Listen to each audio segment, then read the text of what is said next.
Hello everyone, welcome back to MB Study Space. Today we are starting part 2 of chapter 2 for class 12. So let's begin. In part 1 we discussed the summary and question 1 to 5. Now let's move on question 6. Okay, so let's start it. Question number 6. Describe the irony in Saheb name. साहेब का नाम में आयरोनी बताने को यहाँ बोला है कि साहेब के नाम में कौन सी आयरोनी है. Students, please note that the questions was asked also in the 2013 and 16.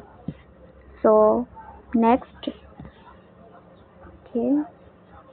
Question number 7. What was the promise made by the author of the Lost Spring to Sahib? Really sorry students, मैंने इसका question number 6 का आपको answer नहीं बताया. Okay. The full name of Saheb is Saheb Alam, which mean Lord of the universe. He does not know meaning of his name. The irony here is that Sahib is in reality is a rag picker and a refugee from Bangladesh. He is not the Lord of the universe.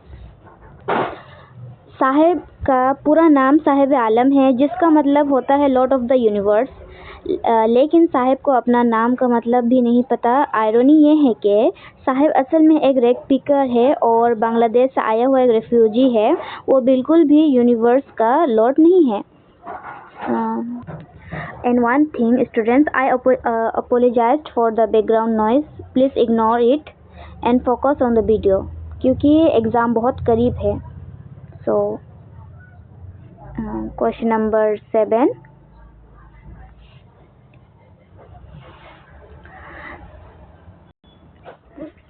What was the promise made by the author of the Lost Spring to Sahib?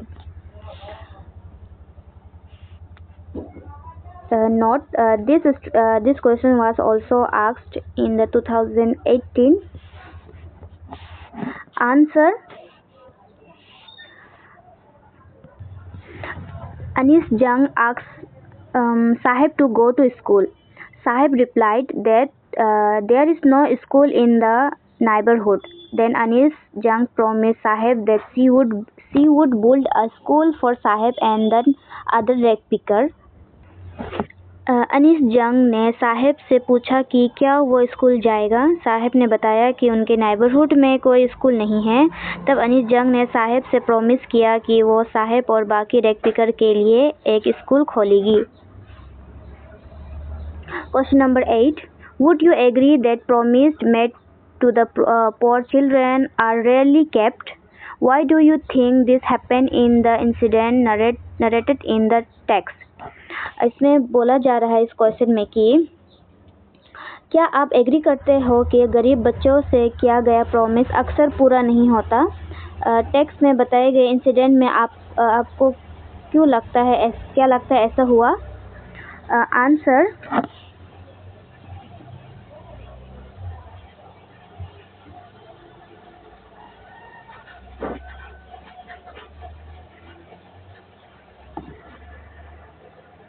The promise made to the poor children are rarely kept. The author asked Sahib to go to school. Sahib replies that there is no school in the neighborhood.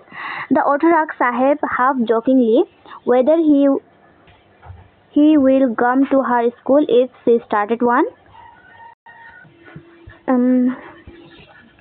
हाँ, गरीब बच्चे को ये answer में कहा गया है कि हाँ, गरीब बच्चे से किया गया प्रॉमिस अक्सर पूरे नहीं होते. ऑथर ने साहिब से स्कूल जाने को कहा.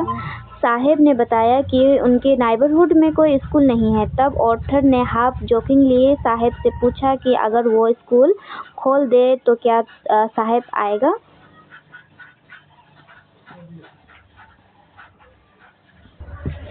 Sahib agreed to do so.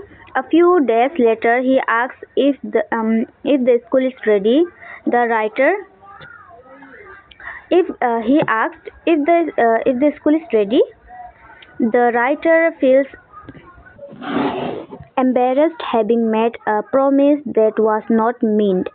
The promise, like her, abound in very corner of this black world. साहब ने हाँ कह दिया। कुछ दिन बाद साहब ने पूछा कि स्कूल कब रेडी होगा। राइटर को शर्म महसूस हुई क्योंकि उन्होंने एक ऐसी प्रॉमिस कर दिया था जो वो वैसे ही फुलफिल नहीं करने वाली थी। ऐसे झूठे प्रॉमिस उनके ब्लैक वर्ल्ड के हर कोने में मिल जाते हैं। ब्लैक वर्ल्ड के। So next question number 9. What explanation does the author offer for the children not wearing barefoot? ये 2015 में आया था।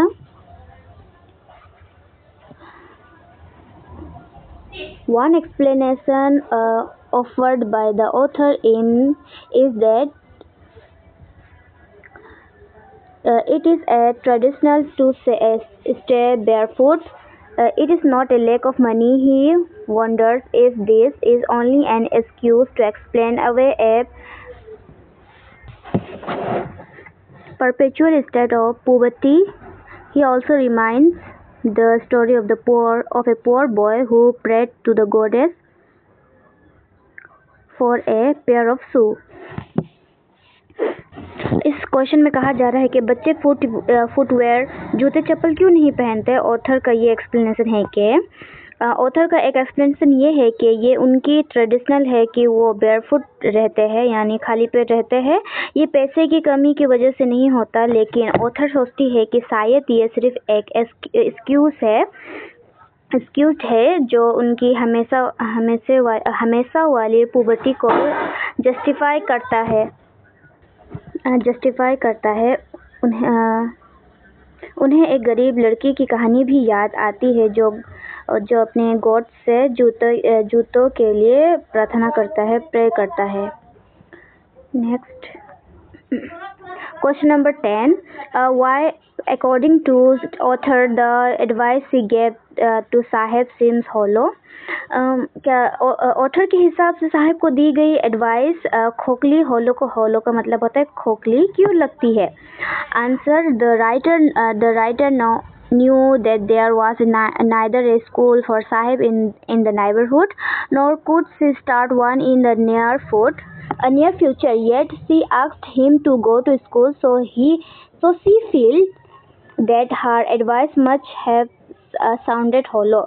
राइटर जानती थी कि ना तो साहब के नाइबरहुड में कोई स्कूल था और ना ही वो खुद कोई स्कूल शुरू कर सकती थी। फिर भी उन्हें साहब से स्कूल जाने को कहा, इसलिए उन्हें लगता है कि उनकी एडवाइस साहब को बिल्कुल खोखली लगी होगी। ये 2023 में आया था। अब ये बात का आंसर करें कि ये कौन से ईयर में आया था। सारी के सारे इम्पोर्टेंट क्वेश्चंस हैं। Question number 11. Give a brief description of Seemapuri. इसमें कहा जा रहा है कि सीमापुरी का एक छोटा सा वर्णन कीजिए, यानी डिस्क्राइब कीजिए कि वो कैसा जगह था वो। Answer, Seemapuri is a place on the periphery of Delhi yet mills from it. Metabolically, those who live there migrate from Dhaka, Bangladesh in 1971. The people of Simapuri live in very miserable condition. More than 10,000 rag pickers have lived here for 30 years in this area. Seemapuri Delhi के बिल्कुल किनारे पर एक जगह है, लेकिन lifestyle के हिसाब से ये दिल्ली से बहुत दूर लगती है। यहाँ रहने वाले लोग 1971 में ढाका, बांग्लादेश से माइग्रेट होकर आए थे। सीमापुरी में लोग बहुत ही मिसरेबल कंडीशन में रहते हैं। इस एरिया में 10,000 से ज़्यादा रैग पिकर पिछले 30 साल से बसते आ रहे हैं। Question number 12. Describe the living condition of rag picker in Simapuri. ये क्वेश्चन हमेशा 2 मार्क का आता है। आंसर, इन तो यहाँ ये क्वेश्चन में बताया गया है कि सीमापुरी में रेग पिकर की लिविंग कंडीशन का डिस्क्राइब करो कि किस तरह है उनका living condition. Answer, in Seemapuri one can see more than 10,000 rag picker who lives in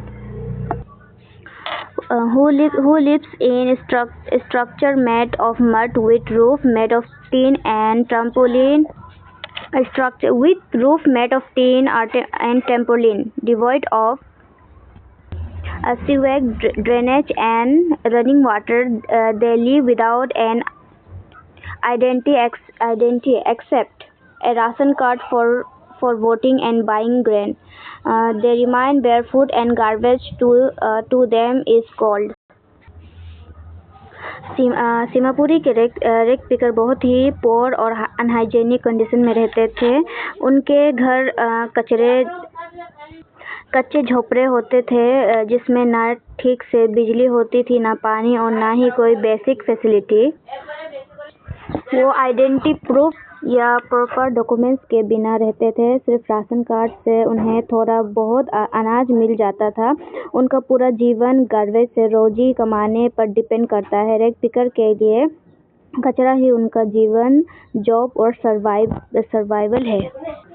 Seemapuri में 10,000 से ज़्यादा रेग पिकर्स रहते हैं। उनके घर मिट्टी से बने हुए कच्चे झोपड़े होते हैं। इन पर टीन और टेम्पोलिन की छत होती है। यहाँ ना सीवेज सिस्टम होता है, ना ड्रेनेज और ना ही रनिंग वाटर का प्रॉपर अरेंजमेंट होता है। उनके पास दिल्ली में कोई आइडेंटिफाई प्रूफ नहीं होता, सिर्फ एक राशन कार्ड होता है जिससे वो वोटिंग कर सकते हैं और थोड़ा बहुत अनाज खरीद सकते हैं। उनके लिए खाना और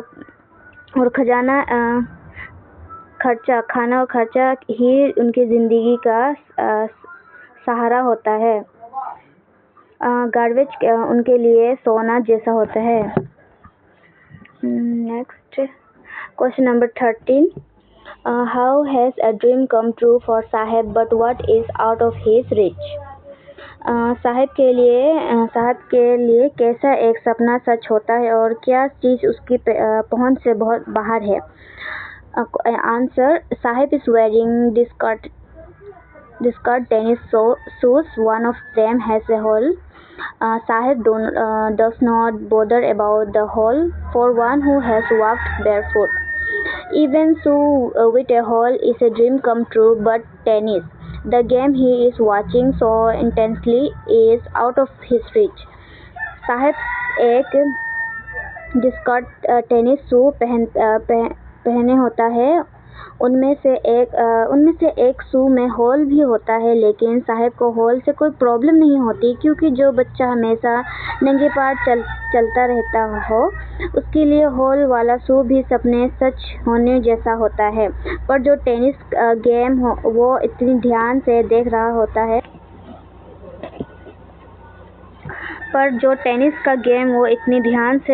होता है वो उसकी पहुंच से बाहर है। Next, what is lost spring about. Answer, the lords spring किस बारे में है इसमें कहा जा रहा है। Answer, the lords spring is about two poor children, Saheb and Mukesh, who are deprived for their children joys due to poverty. इसमें कहा जा रहा है लॉस स्प्रिंग दो गरीब बच्चे साहेब और मुकेश की कहानी है जो पुबर्टी की वजह से अपनी चाइल्डहुड के सारे जॉय से दूर रह जाते हैं। Question number 15, name the book from where the chapter lost spring has taken. Lost spring chapter किस बुक से लिया गया है। Answer, lost spring story of stolen childhood. इस चैप्टर का सोर्स बुक है lost spring story of stolen childhood. Next question number 16, how much does Saheb earn from his new job in the tea stall. Saheb अपना नया काम जो tea stall में करता था उसमें वो कितना कमाता था। Answer, 800। So students, this completes part 2 till question 15. I hope you understood the chapter well. We will continue with part 3 in the next video. And student, I apologize for the background noise. Uh, if you found this helpful, make sure to like, subscribe, comment and subscribe to MB Study Space for more class 12 lessons. Part uh, part 3 will be coming soon.